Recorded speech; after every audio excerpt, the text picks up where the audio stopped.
Good morning, good afternoon, and good day, everyone. Thank you very much for your time and for joining AFRAA Sky-Connect today. Ladies and gentlemen, in today's session, I am hosting the CEO of Jambojet, Mr. Karanja Ndegwa. Jambojet is one of the few low-cost carriers on the African continent. And I dare to say, if you take out North Africa and South Africa, it probably is the longest serving LCC within sub-Saharan Africa, excluding South Africa. This is no mean feat. As we all are aware, the terrain for operating even a legacy carrier is quite tough, much less an LCC. But I am told Jambojet is celebrating 10 years this year. And on behalf of all of us, I would want to say, Mr. Karanja, congratulations. I do hope in the course of our discussion, you would shed some secrets of how you have been able to survive as a low-cost carrier these 10 years and growing from strength to strength, so as to inspire others that might want to get into that area. So, ladies and gentlemen, in our today's discussion, we are going to be looking at the subject of regional connectivity, and with specific reference to the East African community. As you know, East Africa community is one of the regional economic blocks on the continent with a very dynamic air transport market, a lot of tourist attractions, and they receive millions of tourists every year, as a result of which air transport in the region is quite robust. And it is in this regard that the LCC Jambojet has been thriving over the years and continues to do so. So today's discussion, we will be looking at the connectivity within the East Africa community with regards to airlines network and the ease of market access. We would also look at any impediments that might be impacting the growth and sustainability of airlines within EAC. We would then look at some elements of the operating cost and infrastructure environment. As you would all agree with me, the cost of operating an airline is quite odious, and particularly for an LCC in this environment, there we would look at what the dynamics are and what needs to be done to ensure that we have a much more successful operating environment and encourage many more LCCs to come in. We would also look at skills development. With the traffic now having fully recovered post-COVID, we are experiencing the poaching of some of aviation professionals, some of our finest brains, into other regions outside of the continent. Now, whilst we have, on the other hand, a large chunk of very well-educated but less experienced young men looking for opportunities, how can we develop more capacity and bring in a lot more young people into the aviation industry? Finally, we will look at some aspects of airline collaboration, and we then conclude our session. Ladies and gentlemen, as in previous sessions, we would have 1 hour for the session. Remember, you can participate in the discussions as we get started, and you can send us questions on the Q&A tab, or if you want to make a comment on the unfolding discussions, please post that on the chat box. And intermittently, I will review those with my guest, Mr. Karanja, and then we can provide you appropriate responses. So once again, welcome, Mr. Karanja, to the show. I would want to, first of all, just in the interest of some of our guests who might not know you very well, if you can briefly introduce yourself and also who is Jambojet. Thank you very much. You have the floor. Yeah, thank you, Rafael. And thank you for having me on this AFRAA Sky-Connect dialogue meeting. And my name is Karanja Ndegwa. I'm the CEO Jambojet.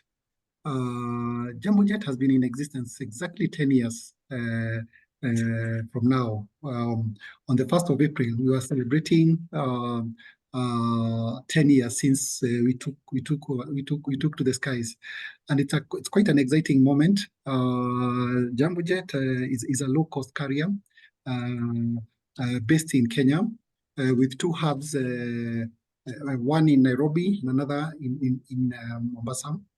We have about 460, slightly above 460 staff, and on an annual basis, we're able to uplift about 1.2 million passengers per year. That's what we uplifted last year. And in the last 10 years, we have seen good growth because it's the low-cost model. We operate a truly low-cost model, no frills, one type of aircraft, point to point. And I think we'll go through that when it comes to the costing area. But we have 8 aircraft, all of the de Havilland Dash 8 Q400. So that makes it easier as a low-cost carrier. That's who we are, and happy to be here today. Just as an introduction about Jambojet. Yeah, thank you. Good. Thank you for that introduction. I know even the industry is in Africa is actually very difficult. We have seen many low-cost carriers come in and exited the market in quick succession because of the difficulties they have been encountering. How has Jambojet managed to weather the storm?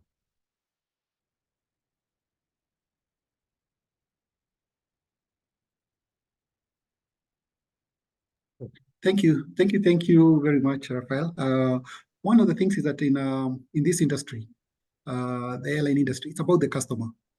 One of the quick things that we quickly picked is the moment the customer is happy with your product, your services, they will always come back. We have customers who fly us every week, and those are the customers who go and give a good word out there. So for us as a people is we decided to listen a lot more to our customers. Every year we do a survey whereby we check, we do a dipstick check whereby we check what is the customer saying. And out of that, we'll be able to get the CSAT, the customer satisfaction survey, and we're able to tell where we are with the customer. We are also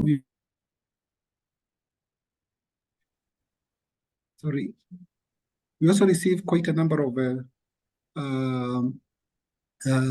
feedback from the customer, and with that, we're able to quickly figure out what is it that the customer wants. Also, internally, we have also invested a lot in our people.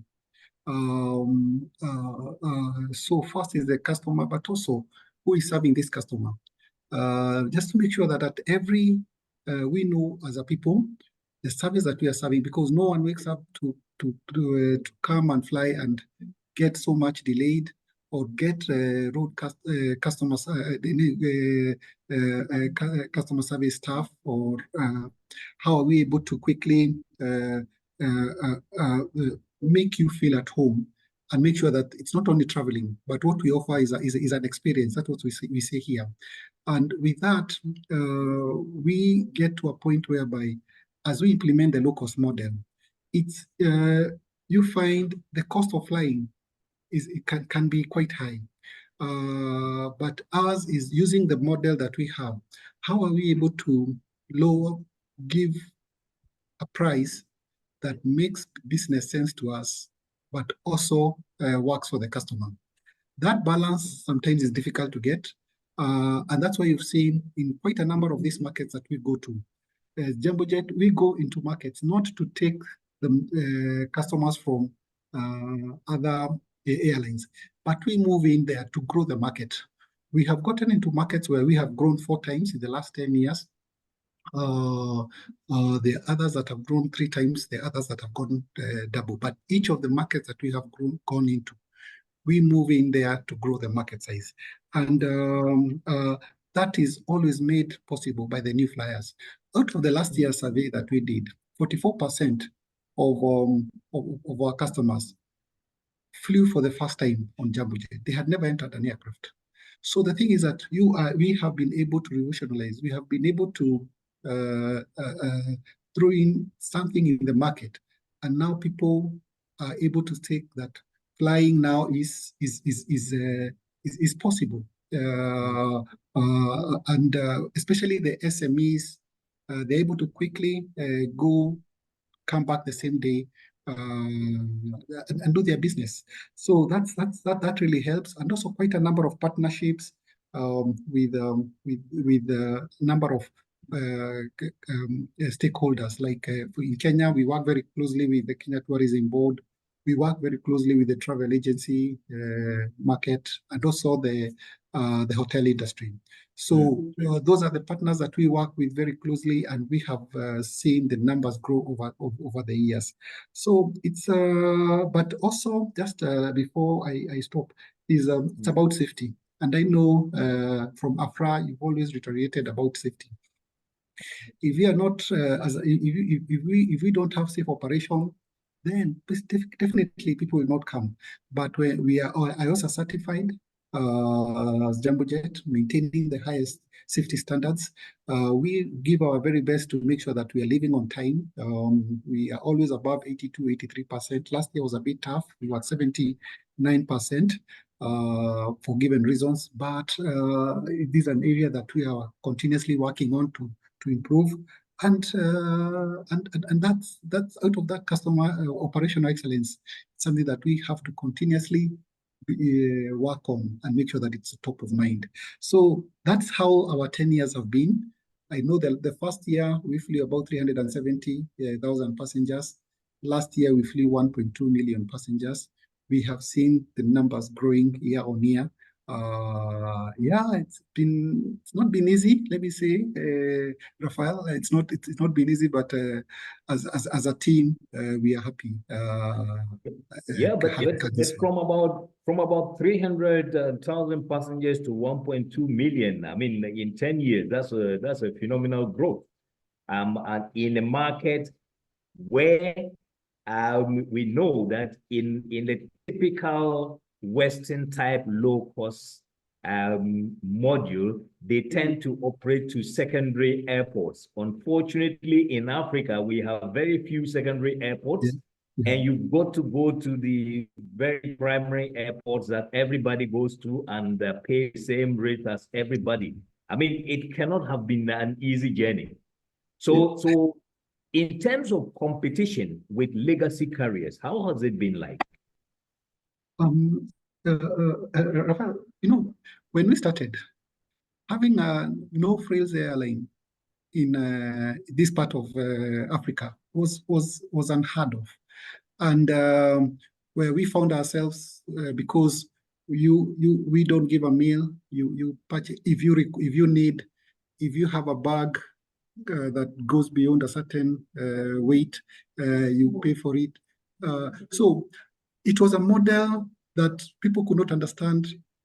Why aren't you serving me? I'm used to. But the good thing is that we had quite a number of first-time flyers. Those ones were easy because they were learning the airline, and the airline that they knew was the local Jambojet. So but there was a lot of continuously confirming, telling people about the product. We had to make sure that at least we operate one type of equipment, an equipment that was sufficient to, if you look at the Q400, per hour, our fuel utilization is about 980 liters per hour. That is lower compared to the jets. So we did everything, there were people, we did everything possible, but also making sure that safety was number one. So we were able to slightly price our tickets slightly lower because we didn't have some of these costs. Ancillary makes up about 21% of our total revenues. And because there are people who want to sit in a given place, there are people who will come in with a bag. So you pay for what you want, because if you want to go do business and come back, you find somebody just carries a laptop and that is sufficient. So they don't have to pay for a bag. If the flights are about 1 hour, if you don't need to take something, you don't have to pay for it. So then our prices don't have these additional costs that bring in. So that lowers the cost. And we work with one of our partners who does the snacks and the meals on board. And that has worked quite well. So that was the main difference between our model to the legacy model, point to point, because our systems are. We have about 63% of our sales done online. This lowers the ticketing costs. And with that, with all this, the innovation that we have put in place, our tickets are point to point. That's not what people wanted to connect with other airlines. So we had that aspect of standalone for a while. And with this, those were the differences that we had, especially with the legacy. But also the good thing is about with the low-cost carrier, ours is to make sure that you fly as much as you can. So you find the quick turnaround, you get to an airport, within 25 minutes, you're out. Passengers are out and in, and within 25 minutes, you're taxiing back to take off. So the quick turnarounds, because most of our airports open at 6 and are close at around, there are some that close at 6 p.m. And there are others that close at 8. So the thing is that you have limited time, and you have to make sure that you utilize that time appropriately. So that's why you have to make sure that you're top of it, quick turnarounds, quick, everyone quite alert to do what they're required to do, so that at least, because these equipments are not built to be on ground, they're built to be up there.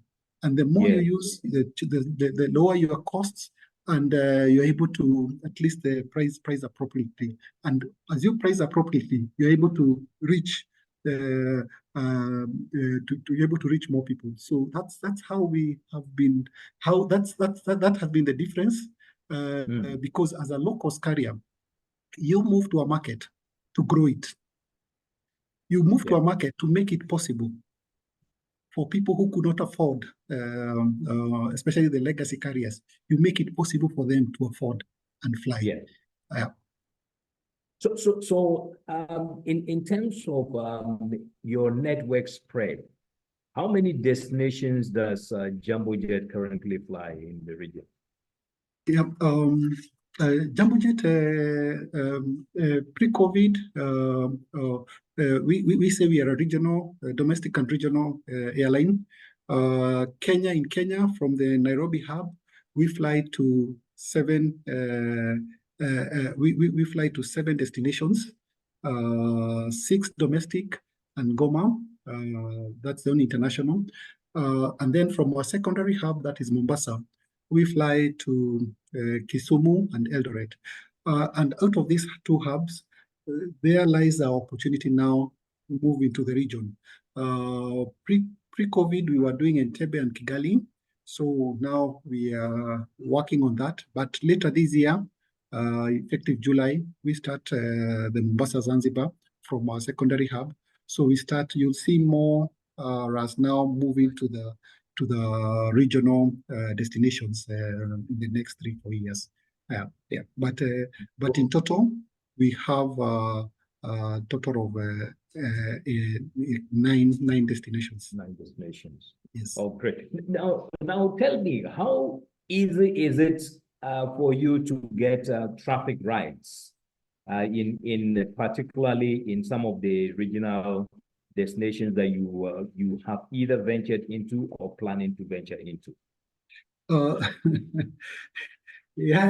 That's this is one of the reasons that we need actually SATAM to come live, because the third and fourth freedoms, at least at a minimum, should be in place. And with this, you find in most African countries, getting rights takes a while. It has to be government to government, so we have to apply to our government. Then through the Ministry of Foreign Affairs, discussions are done. So this sometimes this sometimes takes longer, and there are others that have taken over 2 years. And there are others that you don't even get the rights. So it's not that easy. But for us, we work very closely with the government of Kenya through the Ministry of Transport, and that assists us with the Ministry of Foreign Affairs. And out of the bilateral agreements that are in place, if they require any changes, then it becomes a government-to-government discussion. And so we rely a lot on governments to help us get these rights. And over time, this, as I've indicated, sometimes it doesn't work. Sometimes we don't even get the rights. So there are countries that we have applied that we didn't get the rights. But it is very difficult just to apply and quickly get the rights. That's the biggest challenge that we have in Africa. Yeah, I can imagine. It's quite tough in Africa getting traffic rights to some destinations, and especially considering that in Kenya there are many operators, and in some of the countries it's only one designated carrier from a country. Then that literally locks any other person out if KQ is already operating their route. You know, so this is why we say that SATAM should be in place. I mean, once we have SATAM, third, fourth, fifth freedom traffic rights should be readily accessible by all operators. Then we make Africa like a domestic market, just like what pertains in Europe and elsewhere in Asia, so that we can have airlines flying much more freely, especially airlines like yourselves, who bank more on high utilization of your aircraft to bring down the ticket fare for the benefit of the consumer. You can then be able to, if you have more markets and more access to new markets, to bring down your cost of operations, because your utilization will be much higher. And then you can bring down fares and encourage more people to fly.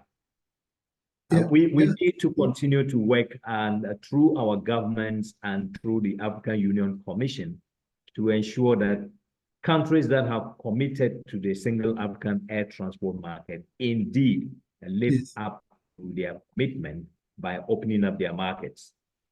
But let's look at the regulatory aspects of airline operations.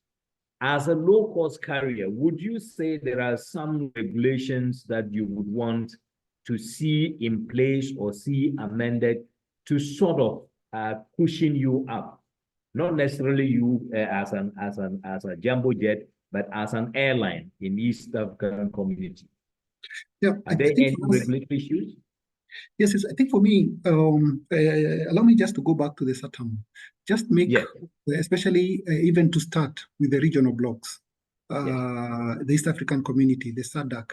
If we are able to have the at least move away from first closing the countries, but moving to the regional blocks, then later we can move to the uh, different between the regional blocks. That yeah, really helps. And one of the yes. things that I would say is that because I see sometimes somebody moving from a place like Zanzibar and they want to go to Mombasa, they have to come via Nairobi to go to Mombasa, or move from Zanzibar to Addis Ababa to go to Zanzibar. A Can you flight that imagine? takes 40 minutes, one ends up taking 6, 7 hours. And one of the things that I would advocate for is especially within the regional blocks. In Kenya, within the domestic market, the uplift tax is about $3 per passenger. But Yeah. there's no differentiation between the regional uplift tax, the international tax. If you're moving from Nairobi to Entebbe, which is an hour's flight, you pay $50 and equivalent amount back. But if you're leaving this Nairobi to New York, you still pay $50. So you're moving to Guangzhou, $50. But what I have seen in the European Commission is between the European countries, the uplift tax is about four euros. Yes. So that has a big impact on the pricing. Between any African country within the East African community, a minimum you're going to pay is $108 for a return ticket alone, without even putting the other costs. Those are taxes. Wow. If that would only be taken as a domestic tax, what we are going to do is that we are going to increase the number of people traveling. Yes. We are going to make it quite reachable. And I normally say on a daily basis, Jambojet flies about 8 times to between Nairobi and Mombasa. Mombasa is a touristic destination. Yes. There are quite a number of people within East African community who would also want to visit Dar es Salaam, Zanzibar, Mombasa, Diani, all these coastal towns. But we have made out of that tax, it's quite expensive that we are not able to reach as many people as we'd want. And by this will really improve and increase. This is something that we have also raised with the Kenyan government to especially from the East African community, first to begin with the East African community, to see how can they, at least, even if it's not the $50, but can you move it to $10 to $20? That makes it a bit accessible. We open up the region. We open up to more people to fly. We end up lifting a lot of movement because we rely a lot on tourists from Europe and America. But there's so much that there's so many. If you look at the population within the East African community, those are over 180 million, even without counting DRC, which is about 100. Yeah. So you're talking about 400 million people. 400 million Mm. people, even 1% is sufficient just to be able to move, and you find we are able to continuously improve tourism within the market. We're able to support the SMEs because that lowers their cost of doing business. And we're able to, because the moment the cost of transport goes down, that there lies improvement, and businesses are more sustainable. So ours is open up the region, make the region to be more accessible to as many people as possible, lower the uplift taxes. Let's also work together. One of the things that I would like is that my prayer is always that if there's one thing that we should never compete, we may be working together, competing, is to support our regulators within the region not to see ourselves as competitors, but to support, especially when it comes to safety, when it comes to regulations of the civil aviation authorities, because there's so much that we can learn from each other if you are able to do it together, and would revolutionalize the air transport industry. But the moment each one of us is operating in their silo, there lies now what we are doing is that this industry becomes very difficult to grow because getting rights is an issue. The regulations are different. The taxation is high among within the community. So let's also work together on improving on safety. We should never compete on safety. We should figure out how to work together and improve on our safety standards, because if you have a safe airspace, then definitely you have more people to travel. People have that confidence in what we are doing. So there's a lot, Mr. Kuchi, that we can do together. But the challenge that I see is that every African country is operating in its own, and they have that protective. They want to protect their market. I think that way we are not going to go far. We will continue. I perfectly agree with you that we need to open up, starting first with the sub-regional levels, that's EAC. So if we were to domesticate EAC, like you are saying, and bring down the tax level to, because if you say EAC is a domestic market, like what is happening in the telecom sector, then you reduce all the taxes to a domestic level. It doesn't make a difference whether you are making a call from Uganda or you're making it from Kenya. You know, the rates are now harmonized. Why can't we do that for aviation? And if we did that for aviation, then we'll bring down cost of travel and a lot more people can travel. People can travel multiple times, and we will stimulate additional demand. And this will... So to the extent that as more people travel, we should stop looking at the small money, which is the tax you collect. The bigger money is what people spend in hotels, in restaurants, at the beaches, at resorts. That is where the money comes from. Not the small one you take at the airport. That discourages them from traveling in the first place. So I definitely agree with you, and that is the way for us to go in order to actually harmonize things. Yes. Yeah. Thank you.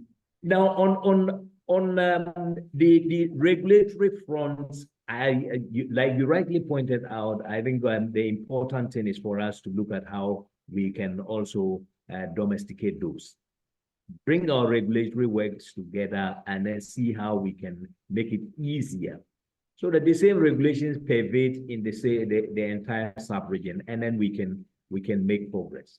But talking about cost and cost of operations, I know it's quite a daunting one. Tax is one thing, but because you are a low cost and operating to the main airports and competing with everybody else, and the ICAO regulations do not allow for discrimination among operators in terms of the taxes that you charge, the service fees that are charged.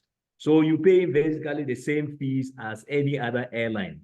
Now, how are the costs built up on your ticket? How is this impacting you? Okay, thank you, Mr. Kuchi. Well, one of the things is that you have to get it right on the type of equipment that you're operating. And this is based on the market. If you operate within a market that whose market size is quite small, and you're operating a big equipment, definitely you'll be in trouble. It's just a matter of time. But the whole aspect is that get the right equipment for the size of market and grow. You'd rather operate 2-3 times with that type of equipment, but you're full. That way, that makes sure that your costs are managed.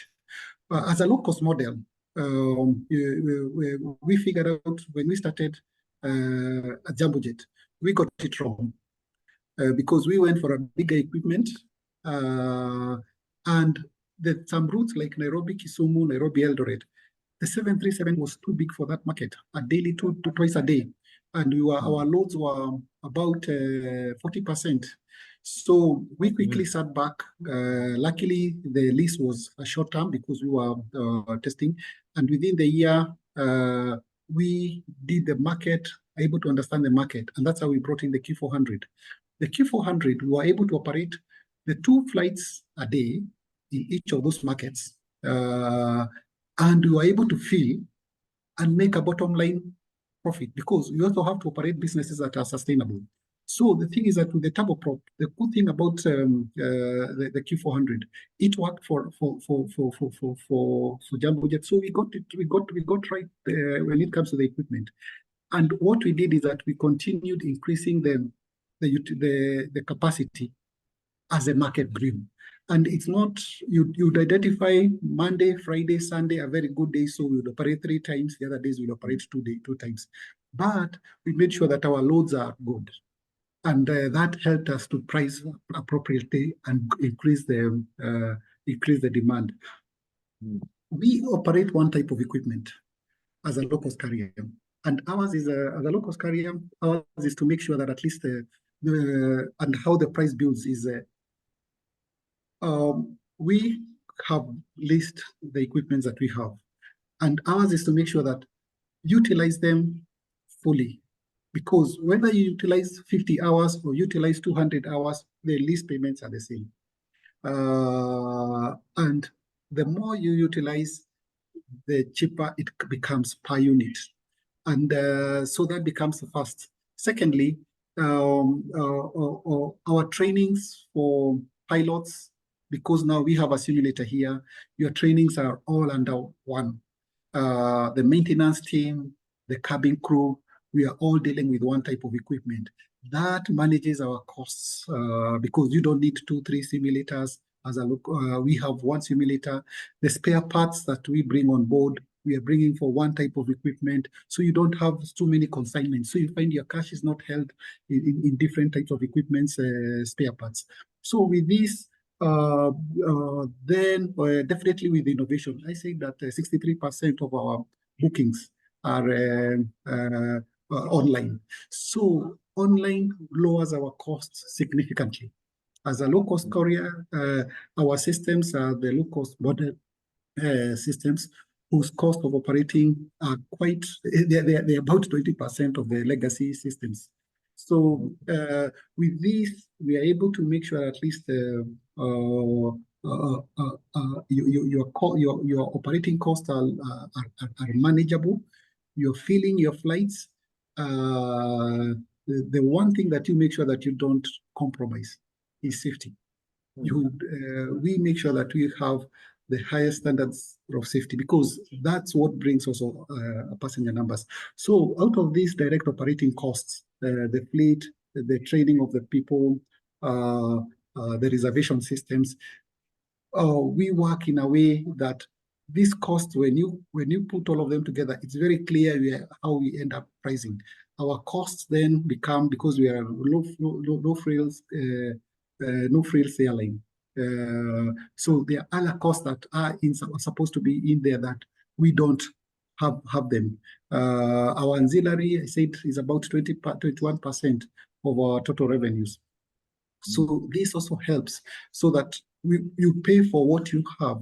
If you come with a bag, you pay. Somebody else who doesn't come with a bag, they don't have to pay. If you take a meal, you pay for it. Anyone who doesn't want to take a meal, they're not going to pay for it. So you pay for what you use. This also helps Jambojet to manage its costs. So you find those are not part of the cost. So in essence, that lowers the cost of doing business, and this way, and also with that, we have a lot of innovation within the organization. We are always getting how do we continuously improve this experience. And innovation has also lowered our costs. So that's how we go about managing our costs. And that is the difference between the low-cost model versus the legacy model. We will not go to routes that are not, that we cannot, a route that we cannot stimulate and grow. We will not touch it. We after our business cases, and we are sure we will go to routes that we are able to stimulate, grow, and so we are also very careful of the routes that we are picking,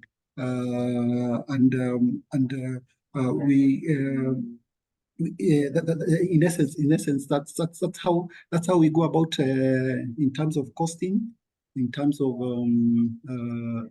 identifying where to go, and getting to ways that we can stimulate the market. I know it's not about the 10 shillings that we offered on the first, as we were celebrating our 10th anniversary on Monday. I know we offered our customers 10 shillings, the ones who got the first 1,000 seats in the month of April. Yeah, so the thing is that that was a way of saying thank you to our customers. The prices are not that the prices are not that we don't get to those levels. Yeah. No, but let me just pick a couple of questions and comments that have come in here. There are a lot of congratulatory messages on your 10th anniversary. And besides that, we have a couple of questions. Let me just take a few. We sample a few that relates to what we've just talked about so far, and then we go back to our questions. So now, Ida Mwamba says, have you considered giving rebate tickets to your suppliers or tickets valid for 3 months? They said they're too busy to be traveling on promotional tickets only. So they want tickets that are a little extended, that are flexible. Have you considered that? Okay. Yeah, this is quite interesting. One thing is that definitely what we do is that I think for now the rebates have been extended to the staff, so that at least those ones who can, so that they can easily move and meet their families. We have not extended to suppliers yet. But that's something to look at. But for now, not yet. Great. Now Michael says, is Jambojet considering extending its mail, transport of human remains, and other cargo services outside Kenya? Yes. What we do is that we offer cargo to all our routes. You can reach out from the website. You'll see the cargo number and email address that you can reach us on. Also, we do mail to the destinations that we fly, and also human remains. So those are services that we offer. But definitely would quickly share the contacts that where you can reach us. Okay, now Zigo Diaz says, has Jambojet ever considered offering travel insurance as an ancillary product? Yes, we have received this from two suppliers. But one of the things that the first one, what happened is that the first one, it was included in the pricing there, and of course now that became too high. But it's something that also looking out at with another party. We have a business, we have a strategy and business the business desk, whereby we are able to take this evaluate within the business and how it works for especially for the customer. So yes, this is something that we have received and we're evaluating.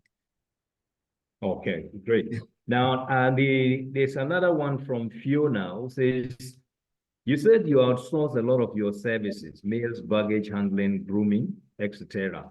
How important is this in your strategy to ensure business sustainability? Yeah, thanks, Fiona.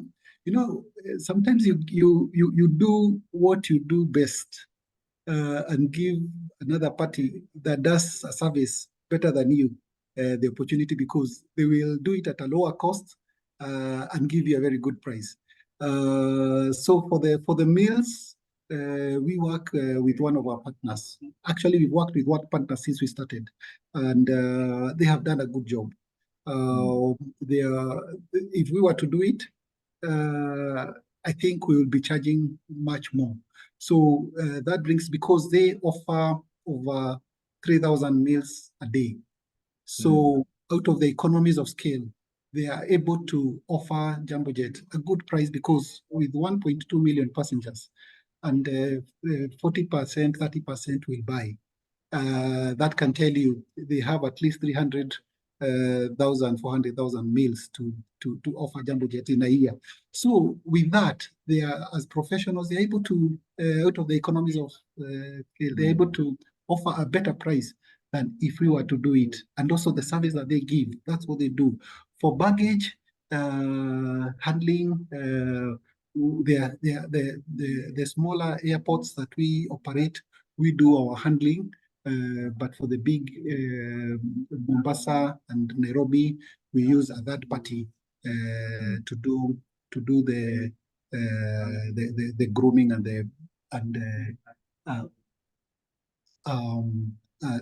baggage handling. And from our strategy, for every service that we do, we look at it and ask, is it making sense for us to do internally, or is there a third party that is going to do it better? Because here it's all about the service.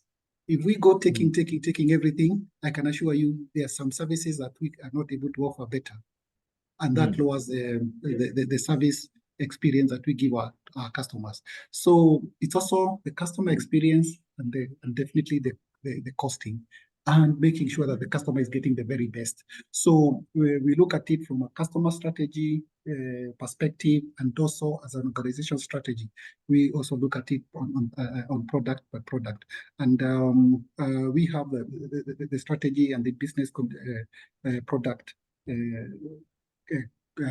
office here that continuously also works within the departments to see to it that we are onboarding the right products. We are offering and that gives us a perspective in terms of our strategy on what to go for. So true. Yep. Now, Mohammed says, how do you manage your equipment maintenance? Do you have an MRO partner in the region, or do you have support internally at Jambojet? Jambojet, we have our line maintenance, and we do it ourselves as Jambojet up to HX. Currently, we are seeking the base maintenance, and this should be done by the third quarter of this year. We're in that process. This is for the C checks and the heavy checks for the equipment that we have.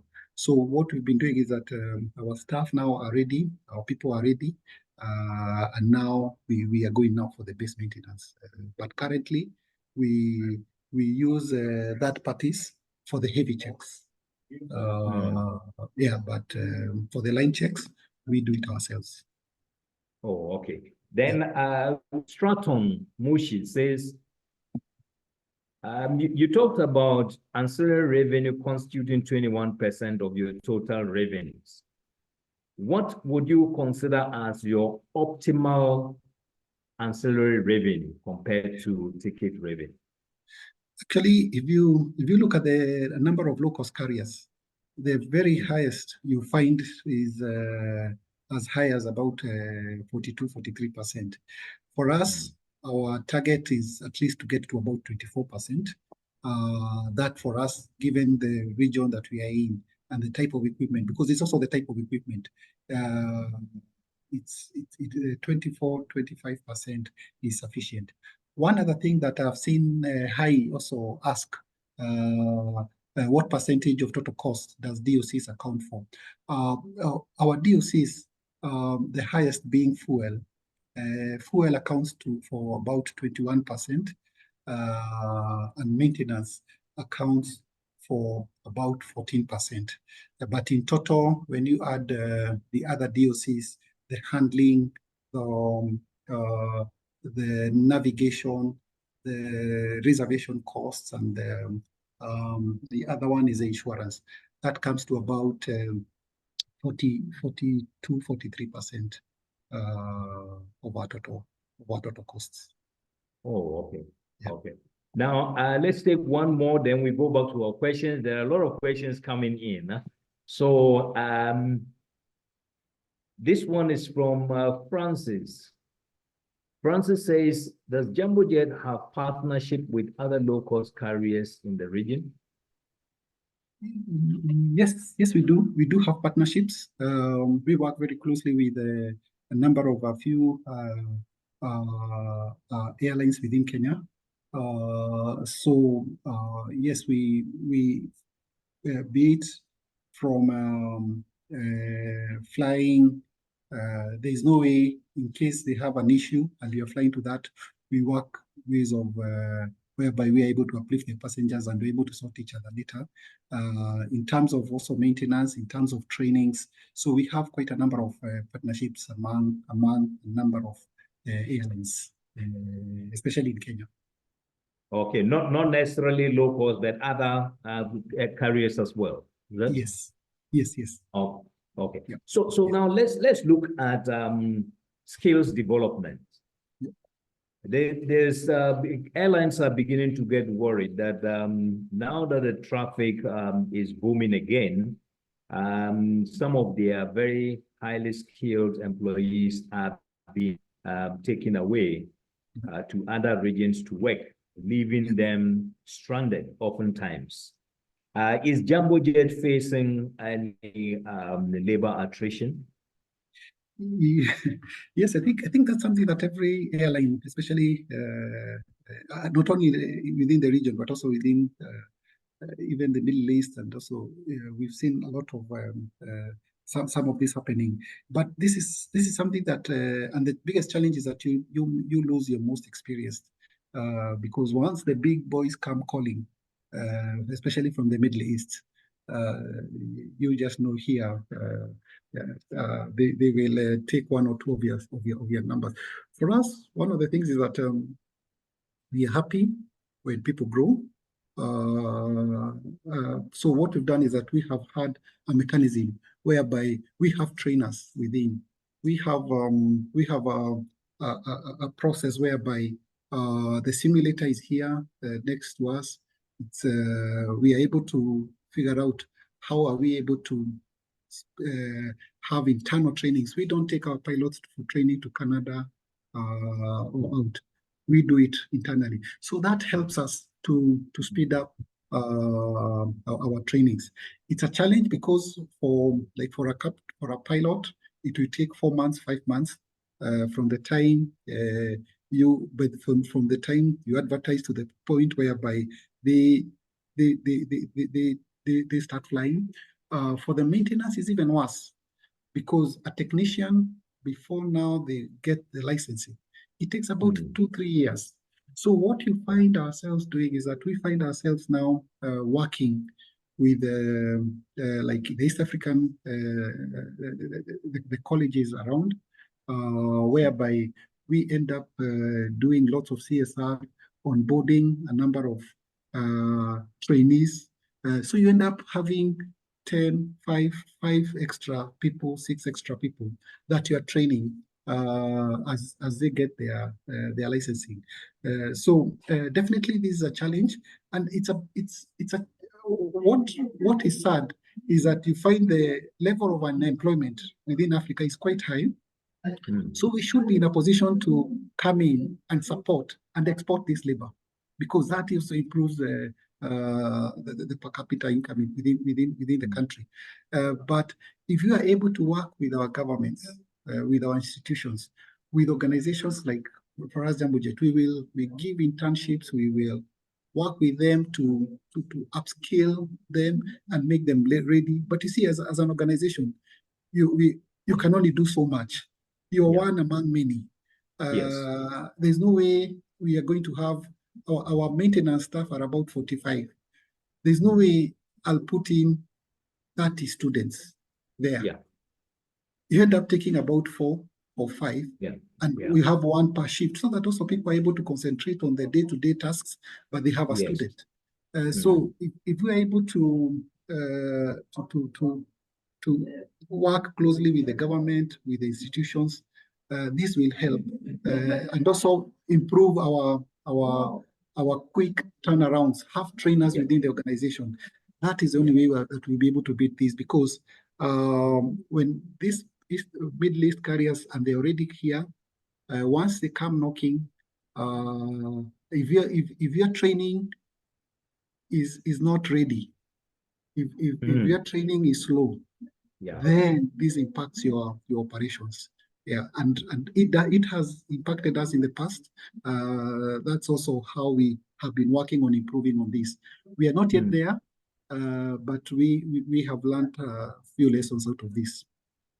So effectively, I mean, all airlines should make an effort to actually provide some sort of internship and attachment opportunities to the young ones who are coming out of colleges, especially those who are skilled somehow in the aviation area, so that these would serve as a backup in the event that you need them to quickly convert. I think that will help. Yeah, that's it, because you can imagine so many students are completing, but they don't have places where they can go practice. The number of airlines within Kenya are like 15. So if each and every airline just picks 3, 5, 10 people, I'm talking about maintenance, because for the pilots, you can't train, it's very expensive. So, but in areas like dispatch, maintenance, where you're able to onboard at least 1 or 2 people per shift, that helps. And you're able to build capacity. And that is the way we will build this capacity within our industry. But we have to go out of our way and offer this to the young people who are finishing school. Yeah, my other question is on airline collaboration. It seems to be a difficult thing among African airlines, but you seem to have found a solution, because you seem to be working with quite a number of other operators, and you have some good working relations with them, and it's serving you well. In other parts of Africa, it's quite difficult to have this working collaboration. What should airlines do to build confidence in working with each other? I think for me, one thing that especially the associations, I like AFRAA, because in AFRAA, you're able to bring us together. In Kenya, we have the Kenya Association of Air Operators, where we are members. And through these platforms, we are able to meet and be able to figure out how can we work together. So one of the things is that these forums have been, for me, have brought us together. We keep looking for ways that we can work together. And here I'm talking about the Kenyan and also within the region. This also opens up areas that we can work together. So it's work in progress. For some, it's working quite well. For others, it's a bit slow because some airlines also don't want to really open up. They feel like you're coming in to compete, but over time they warm up. But for us as Jambojet, we are very open. We want to work more and more with other airlines because it's about making the more stronger we are together, the better. Yeah. Yeah. Now, let me go back to our questions before I come back for you to give us your closing comments. I have a few questions that I want to touch on. The first one is from Gitan. He's saying, kindly share your insights on how you are handling baggage for connecting passengers. Do you have interline agreements? Yeah, so what we've done is that we have an interline agreements for the few companies that we have. So what we do is that there's a system that we're able to connect through, and we're able to identify those bags way before the aircraft lands.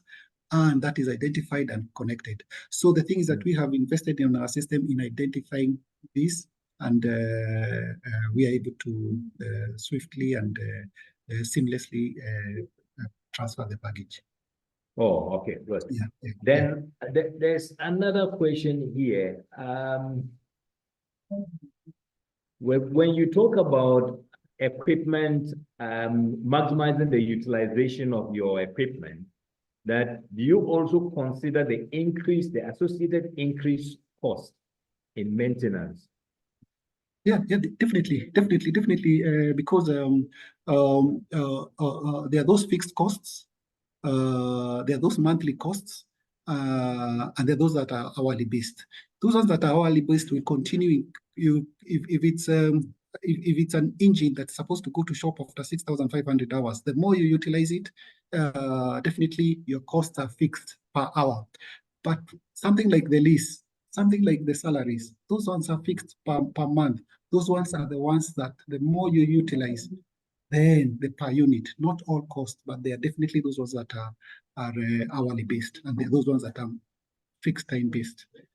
Okay, one more before this is from Hailey. He says, what percentage of total cost does direct operating cost account for in jumbo jets? I don't know if you recall. Yeah, I think that one I had answered. It's about 42-43%. The biggest being fuel, which is about 21%. Maintenance follows with about 14%. Then the others, handling, navigation, insurance, that makes a difference, taking us to about 42-43% of the DOCs. Good. There are so many congratulatory messages from Yitatek, Benson, Mutui, Abdul Rahman, Gausu, Konate, so many congratulatory messages on your 10th anniversary. But time will not allow me to go through all of them. Just safe to say that you have a lot of well wishes online. So now, before we conclude this, we just have about, we almost exceeded our time by 3 minutes now. Just give us your final thoughts. What should we take away from this engagement? Yeah, I think for me, just quick, because we've exceeded, I think for me, it's about the customer centricity. Let's always, as airlines, put the customer at the center of what we do. And the moment we do that, we will continuously improve.